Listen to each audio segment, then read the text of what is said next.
Climate activist Sonam Wangchuck एक बार फिर अनशन पर जाने वाले हैं। नमस्कार, दी अर्थ न्यूज के इस विशेष कार्यक्रम में आपका स्वागत है। इस कार्यक्रम में बात करेंगे आज की बड़ी स्टोरी की।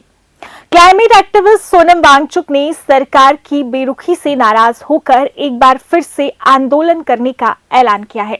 उन्होंने कहा कि अगर सरकार लद्दाख के अधिकारियों को केंद्र शासित प्रदेश के लिए राज्य का दर्जा और संवैधानिक संरक्षण की मांगों पर बातचीत के लिए आमंत्रित नहीं करती है तो वह स्वतंत्रता दिवस से 28 दिवसीय अनशन शुरू करेंगे। वांगचुक ने एक इंटरव्यू में कहा कि शीर्ष निकास लेह और लद्दाख के कारगिल लोकतांत्रिक गठबंधन ने पिछले सप्ताह कारगिल विजय दिवस की 25वीं वर्षगांठ के अवसर पर द्रास के दौरे के दौरान प्रधानमंत्री नरेंद्र मोदी को मांगों का एक ज्ञापन सौंपा था। उन्होंने कहा कि हम चुनाव के दौरान सरकार पर ज्यादा दबाव नहीं डालना चाहते थे। हमें उम्मीद थी कि नई सरकार कुछ ठोस कदम उठाएगी।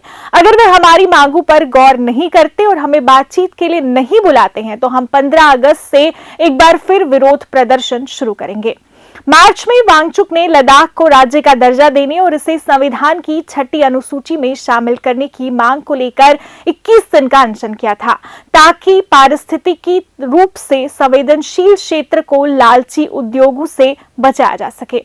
वांगचुक ने दावा किया कि सरकार ने लद्दाख को जनजातीय क्षेत्र का दर्जा और पूर्ण राज्य का दर्जा देने के अपने वादे को उन उद्योगपतियों के दबाव में वापस ले लिया है जो पारिस्थितिकी रूप से संवेदनशील क्षेत्र के संसाधनों का दोहन करना चाहते हैं। सोनम वांगचुक ने आरोप लगाया कि लद्दाख में भूमि को एलएचडीसी की सहमति के बिना सौर ऊर्जा परियोजनाओं के लिए आवंटित किया जा रहा है। उन्होंने कहा कि एलएचडीसी की शक्तियों को कम किया जा रहा है और ऊपर से मंजूरी जारी की जा रही है। यही कारण है कि लद्दाख के लोग डरे हुए हैं। अनुच्छेद 370 के प्रावधानों के निरस्त होने के बाद लद्दाख बिना विधानसभा वाला एक अलग केंद्र शासित प्रदेश बन गया था।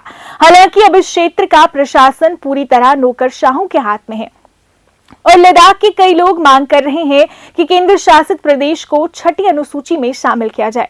6ठी अनुसूची के तहत राज्य के भीतर विधायी, न्यायिक और प्रशासनिक स्वायत्तता के साथ स्वायत्त जिला परिषदों के गठन का प्रावधान होता है। ये परिषद अपने अधिकार क्षेत्र के अंतर्गत क्षेत्रों का प्रशासन करती है तथा राज्यपाल की सहमति से विशिष्ट मामलों पर कानून बनाती है। यह विवाद समाधान के लिए ग्राम परिषद का गठन करती है या न्यायालय स्थापित कर सकती है और अपने क्षेत्रों में शिक्षा एवं स्वास्थ्य सेवा सहित सुविधाओं व सेवाओं का प्रबंधन कर सकती है। उनके पास कर लगाने और कुछ गतिविधियों को विनियमित करने का भी अधिकार होता है। अब देखना यह होगा कि क्या सरकार बातचीत करती है या फिर एक बार फिर सोनम वांगचुक अनशन पर बैठते हैं। इस विषय पर अपने विचार जरूर रखिए और फिलहाल के लिए मुझे दीजिए इजाजत। देखते रहिए दी अर्थ न्यूज। नमस्कार।